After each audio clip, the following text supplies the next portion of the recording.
هەمومان نەزانین ئەمڕۆ دەوڵەتی تورکیا هێرشێکی بەرفراوانی کردۆتە سەر کوردستان.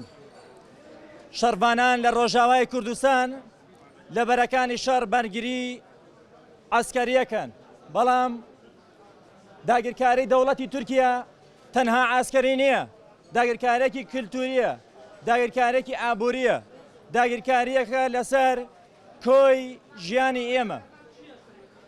بۆیە هەر تاکێک لە ئێمە ئەرکی سەرشانمانە لە بەرامبەر ئەو داگیرکاریانە لە بەرخۆدانێکی مەزنابین. ئەمڕۆ بەرپرسیارەتێکی ئەخلاقی پیرۆزمان لەسەر شانە.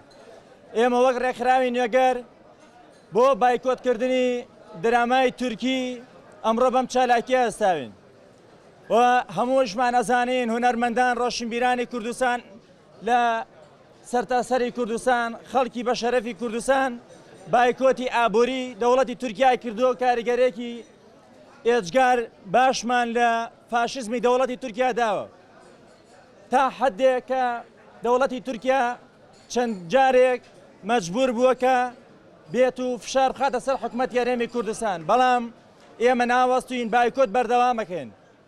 ئەم هونەر کلتور و فەرهەنگی ئێمە لە حەدێکا گرنگە کە دەوڵەتی تورکیا بە ملیاردان دۆلار پارەی بۆ خەرجەکە بۆ ئەوەی ئێمە لە خشتە بەرێ، کۆمەڵگەی ئێمە لە خشتە بەرێ.